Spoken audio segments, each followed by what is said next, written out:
तो अब देखना होगा कि पहले चरण के मतदान के बाद क्या कुछ सामने आता है। वही देखिए, डेटा के अंदर वाला डेटा ये बताता है कि 210 में से 77 सीट ऐसी हैं जहां या तो 1% या फिर 3% वाले वोट शेयर से कैंडिडेट आगे पीछे हैं। अब अगर वोटर का मन बदला तो वोट स्विंग हुआ तो फिर आंकड़े भी बदल जाएंगे। अब ओपिनियन पोल के इन्हीं स्विंग स्टेट्स और स्विंग वोटर की पड़ताल भी देख लीजिए।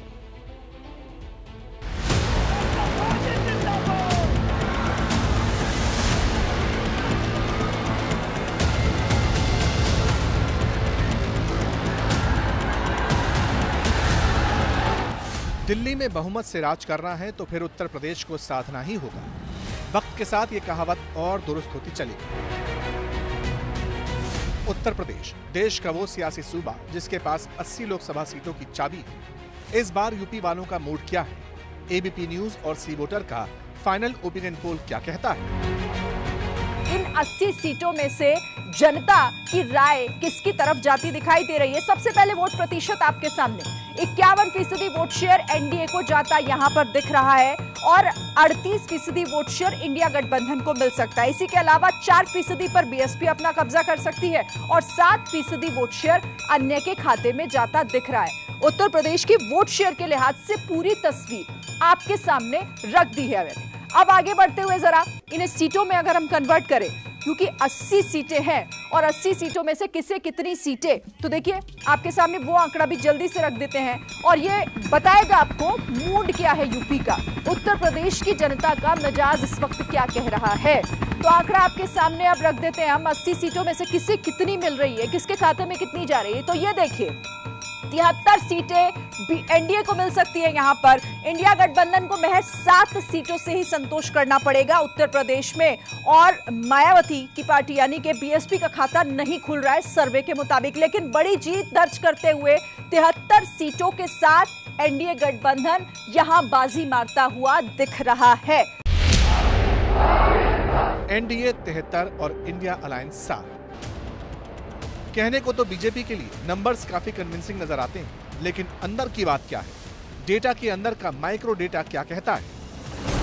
क्या यूपी में सभी सीटों पर एनडीए को भारी बढ़त है? क्या यूपी में इंडिया अलायंस वाकई काफी पीछे छूट गया?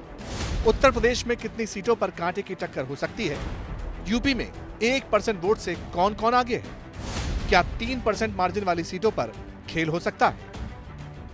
सूर्य की किरणें कल अयोध्या में रामलला के मस्तक का विशेष अभिषेक करेंगी, लेकिन गठबंधन गठबंधन के लोगों को राम मंदिर से भी परेशानी है।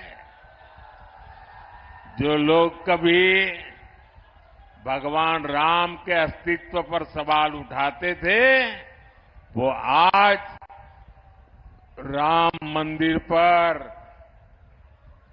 कैसी कैसी भाषा बोल रहे हैं। एक समुदाय के तुष्टीकरण के लिए इन लोगों ने प्राण प्रतिष्ठा कार्यक्रम का निमंत्रण ठुकरा दिया। बीजेपी की लाइन क्लियर है, विकास के साथ राम मंदिर का मुद्दा जनता तक पहुंचाया जा रहा है। बार बार उसकी बात हो रही है। वैसे रैली में आरोप प्रत्यारोप एक तरफ, लेकिन ओपिनियन पोल का डायसेक्शन करना भी जरूरी है। आखिर वो कौन सी सीटें हैं जहां क्लियर मैंडेट दिखता है? वो कौन सी सीटें हैं जहां नेक टू नेक फाइट है, सिचुएशन टाइट है? ये समझने से पहले यूपी के बीते 2 लोकसभा चुनाव के नतीजों पर नजर डाल लीजिए। 2014 के लोकसभा चुनाव में यूपी की 80 सीटों पर एनडीए का शानदार प्रदर्शन रहा। एनडीए को 73 सीटें मिली, जबकि समाजवादी पार्टी को 5 और कांग्रेस के खाते में 2 सीट गई। बीएसपी का खाता नहीं खुला। 2019 में समाजवादी पार्टी और बीएसपी साथ मिलकर लड़े। इसके बावजूद बीजेपी प्लस को 64 सीटों पर जीत हासिल हुई, जबकि समाजवादी पार्टी और बीएसपी को मिलाकर 15 सीट, जबकि कांग्रेस को सिर्फ 1 सीट हासिल हुई। अब 2024 के लोकसभा चुनाव का फाइनल ओपिनियन पोल एक बार फिर 2014 जैसे नतीजों का संकेत देता है। लेकिन यूपी को लेकर सर्वे क्या बताता है? लोकसभा चुनाव के लिए यूपी के फाइनल ओपिनियन पोल के मुताबिक 80 में से 16 सीट ऐसी हैं जहां एनडीए और इंडिया अलायंस के बीच कांटे की टक्कर है। इन 16 में से भी 7 सीट ऐसी हैं जहां 1% वोट के मार्जिन से हार जीत तय हो सकती है। वहीं 16 में से 9 सीट ऐसी हैं जहां हार जीत में सिर्फ 3% वोट का अंतर दिखाई पड़ता है, यानी नतीजा कहीं भी स्विंग हो सकता है। शायद इसीलिए हर कोई पूरी ताकत लगा रहा है, क्योंकि चुनाव माइक्रो मैनेजमेंट से ही जीता जाता है। यूपी बड़ा राज्य है, सीटें सबसे ज्यादा है, इसीलिए वोटर्स को मैनेज और कन्विंस करने के लिए पार्टी और तमाम नेता स्ट्रेटेजी बनाकर काम कर रहे हैं। 400 पार नहीं, इस बार 400 हार होने जा रही है। भारतीय जनता पार्टी के प्रत्याशी जो मैनपुरी में आए हैं वो पहले ही स्वीकार कर चुके हैं कि समाजवादी पार्टी ही यहाँ जीतेगी, और बीजेपी के कार्यकर्ताओं का मनोबल टूट गया है। वो अंदर ही अंदर निराश हैं कि कैसा प्रत्याशी उनके बीच में आया है।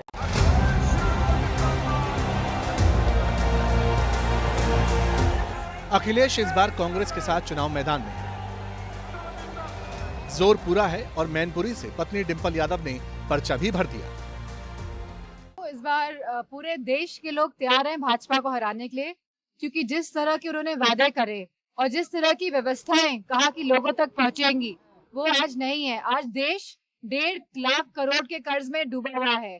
सरकार के पास राजस्व नहीं है, रेवेन्यू नहीं है, वो युवाओं को नौकरी नहीं दे पा रहे हैं, रोजगार नहीं दे पा रहे हैं। कहीं ना कहीं किसान भी हताश है। डिंपल कॉन्फिडेंट है अपनी जीत को लेकर, मगर कांटे वाली सीटें हैं कौन सी? 3% और 1% का खेला क्या है? यूपी का स्विंग फैक्टर क्या है, ये भी समझाते हैं। ये देखिए, ये बड़ी तस्वीर उत्तर प्रदेश की आपके सामने है।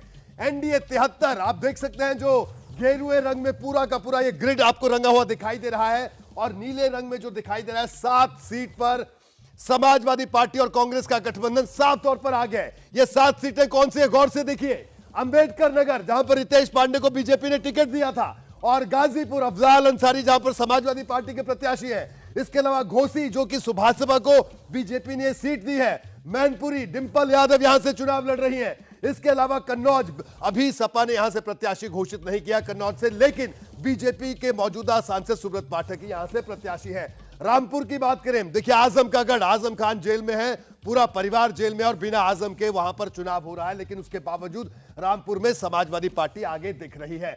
इसके अलावा आजमगढ़, जहां से निरहुआ सांसद हैं भारतीय जनता पार्टी के, लेकिन समाजवादी पार्टी ने धर्मेंद्र यादव को यहां से चुनावी मैदान में उतारा है। लेकिन एक और बड़ी बात, ये तो सपा के लिहाज से देखिए पूरी तस्वीर सामने हुई, लेकिन आप देखिए 2 सीटें कांग्रेस के लिहाज से यहां पर बात करना चाहूंगा, रायबरेली और अमेठी। आप देखिए रायबरेली और अमेठी की अगर बात करें तो दोनों सीटें अभी भारतीय जनता पार्टी की फेवर में जाती हुई दिख रही है।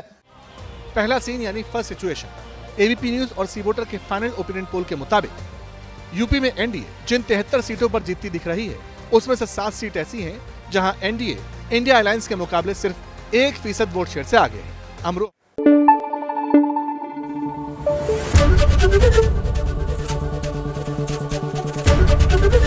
एबीपी न्यूज आपको रखे आगे।